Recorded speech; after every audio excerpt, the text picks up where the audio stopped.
రంగారెడ్డి జిల్లాలోని శంషాబాద్ మండలంలో సర్పంచ్గా ఎన్నికైన ఓ యువకుడు వినూత్న రీతిలో పదవీ ప్రమాణ స్వీకారం చేసి అందరి చేత ప్రశంసలు అందుకున్నాడు. రోడ్డు ప్రమాదాల నివారణే లక్ష్యంగా పెట్టుకుని సామాజిక సేవకు శ్రీకారం చుట్టాడు. సేవా దృక్పథంతో ఏకంగా 500 మంది ద్విచక్ర వాహనదారులకు ఉచితంగా హెల్మెట్లు పంపిణీ చేసి ఆ తర్వాత సర్పంచ్గా బాధ్యతలు చేపట్టాడు. అందరి చేత ప్రశంసలు అందుకోవడంతో పాటు ఇతరులకు ఆదర్శంగా నిలిచాడు.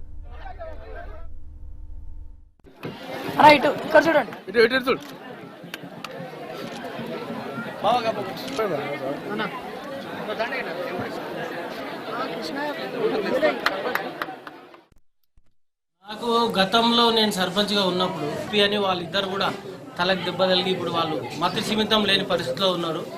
ఇక ముందు కూడా అలా ఎవరికి జరగొద్దని నేను మూడోసారి ఎన్నికైనప్పుడు ఈ నిర్ణయం తీసుకోవడం జరిగింది. హెల్మెట్ వంచాలనే నిర్ణయం తీసుకోవడం జరిగింది.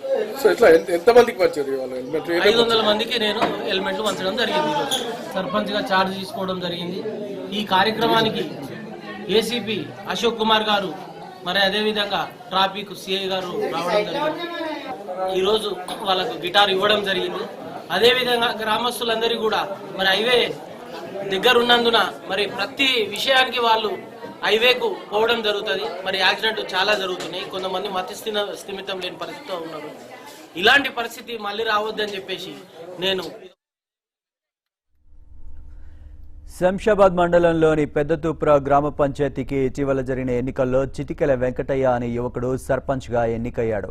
గతంలో 2 సార్లు ఈ గ్రామం నుంచి వెంకటయ్య సర్పంచ్గా బాధ్యతలు నిర్వర్తించాడు. అయితే ఇటీవల జరిగిన ఎన్నికల్లో 3వసారి సర్పంచ్గా ఎన్నికైన వెంకటయ్య పదవీ బాధ్యతలు చేపట్టే ముందు సామాజిక సేవా కార్యక్రమానికి శ్రీకారం చుట్టారు. శంషాబాద్ ఏసీపీ అశోక్ కుమార్ గౌడ్ సమక్షంలో 500 మంది యువకులకు ఉచితంగా హెల్మెట్లు పంపిణీ చేశారు. అంతేకాకుండా గ్రామానికి చెందిన బుడగ జంగాల యువతకు విలువైన హార్మోనియం బాక్స్ను ఉచితంగా అందజేసి అందరి చేత ప్రశంసలు అందుకున్నారు. అనంతరం గ్రామ సర్పంచ్గా పదవీ బాధ్యతలు స్వీకరించారు.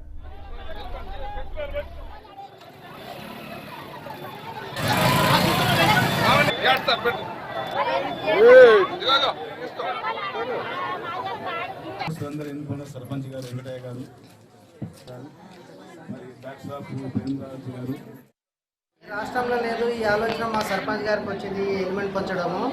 అన్ని ఊర్లలో కూడా ఇట్లా పంచుకొని అందరికీ సేవ చేసుకోవడం మంచిదని నేను కోరుకుంటున్నా. ఇంకో విధానం ఏంటంటే ఇట్లా పంచడం వల్ల ఏ యాక్సిడెంట్ మంచి చెడ్డ ఏం కాకపోవడం చాలా మంచిది. ఈ ఆలోచన ఇంకా ఫ్యూచర్లో కూడా ముందు రాబోయే కాలంలో ఇంకా కూడా పెంచి ఇంకా మంచి ఆలోచనలు చేయబోతున్నాం అని చెప్పి. ఎంతమంది ఒక 500 మందికి పంచినాం.